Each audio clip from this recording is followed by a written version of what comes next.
We begin tonight with a story about acclaimed author and Rhode Island native Ann Hood. Before Hood was a writer, she was a flight attendant. When we first aired this segment back in June, Hood had taken to the skies with a memoir about a time when the objectified stewardesses of the past were fighting for equal rights during the women's liberation movement. I thought, I need adventures to be a good writer. Where am I going to get adventures? I grew up in West Warwick. I led a pretty sheltered life. I went to URI. I didn't really see the world at all. And I thought, I'll be a flight attendant and I'll have experiences. So please help me welcome Ann Hood, author of Fly Girl. Thank you. Hi, everybody. Long before she was an acclaimed New York Times best-selling author, Ann Hood was a flight attendant. It was the late 1970s when women's liberation was a fledgling movement, and commercials to lure businessmen into becoming frequent flyers looked like this. Fly me. To slip into something a little more comfortable. Are we putting you on? Jet with National and Sea. Coast to coast to coast. Unbelievable, right? TWA infamously had paper uniforms for a while that used to rip as you wore them, and they'd have to duct tape themselves into their uniforms. Braniff famously had something called the airstrip, where they changed their clothes 4 times on the flight in the aisles.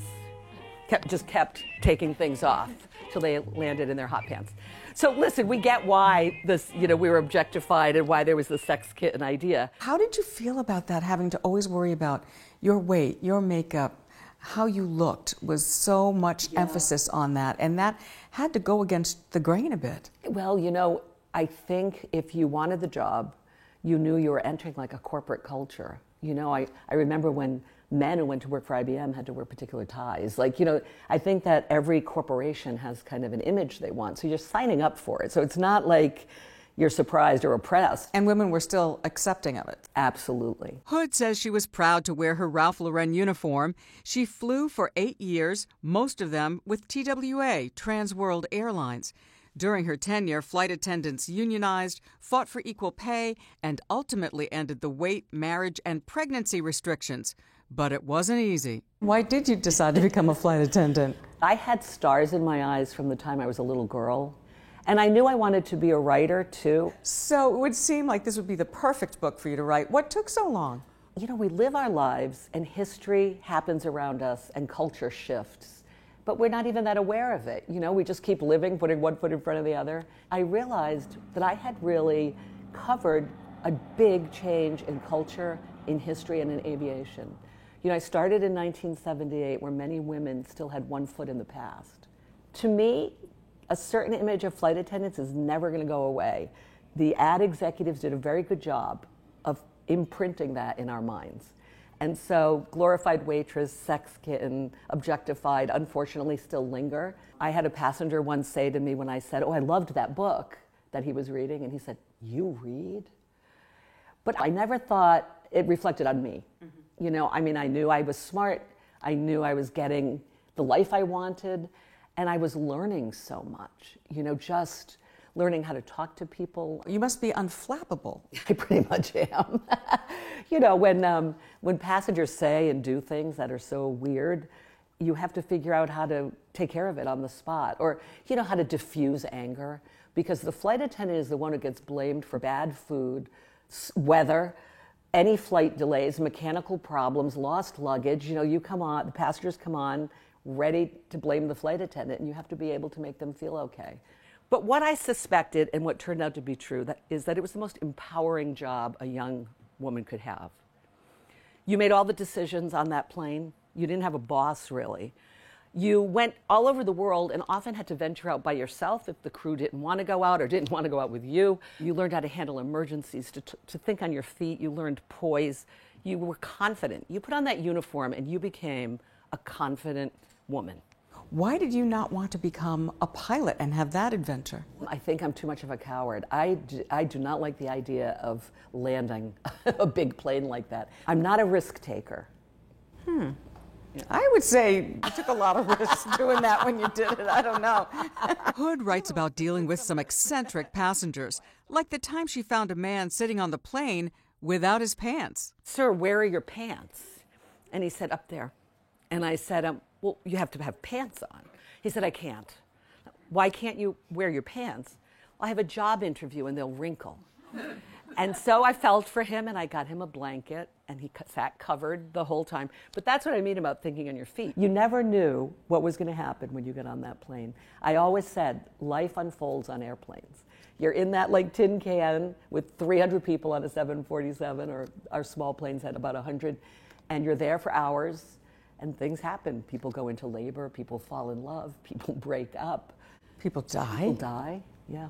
Little did Hood know she would one day write about the sudden death of her 5-year-old daughter, Grace, taken by a fatal form of the strep virus. One of a writer's jobs is to make sense out of the chaos that's life. You know, life is messy, life is hard, and a writer has to have the ability to step back and write about that truthfully and bravely, really.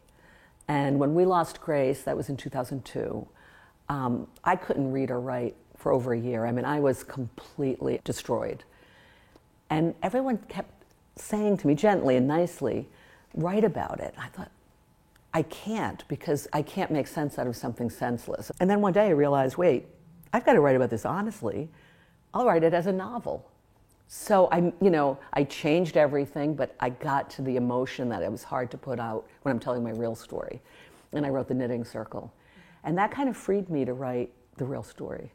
And the real story, like her novel The Knitting Circle, became a bestseller. Her memoir, Comfort, A Journey Through Grief, was the book Hood says she wished had been available for her. Over time, I had been making as much sense as one can, and that if I published that book, there would be countless people who would benefit from it. And that indeed is what happened. I get letters every week when someone finds comfort and reads it. Despite logging hundreds of thousands of miles as a flight attendant, the author still hasn't fallen out of love with flying, especially when it's with her family. Her husband is chef and writer Michael Ruhlman. There's also grown son Sam and teenage daughter Annabelle. She says they tease her that sometimes she acts like she's still on duty. I'm either the most fun person to fly with or the worst, because I'm put your tray table up, to my family. It's time to turn that off. You're not supposed to have that on.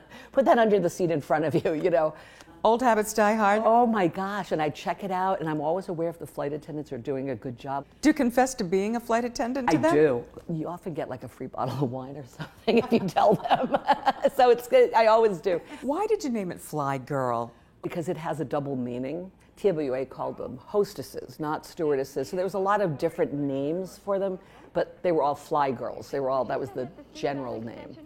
But I liked the idea of fly girl, like soar, like take off, start your life. So fly girl, yeah, like that. Yeah. So when you think about it now, would you do it all over again? 100%. I wouldn't even think about it.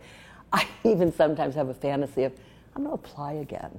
I could do it for a couple more years. Because, as she writes, never has the magic of flying been more obvious to me than on a long ago December flight, right before Christmas of 1985. The captain of the 747 I was working from Rome invited me to sit in the cockpit for landing. And as we descended, snow started to fall, small bright flakes like fairy dust. Then Manhattan came into sight. The air grew tense, electric with voices and the crackles of the radio. The ground seemed to lift up to greet us, the lights of the runway and the jet brighter, until the wheels hit the ground. It's something, isn't it? The captain said softly. I could only nod. Few times in my life have I experienced something that felt that majestic, that reminded me that all of us on this world are alive. When I understood as much as we can, how sky and earth and snow and light and man coexist. Thank you.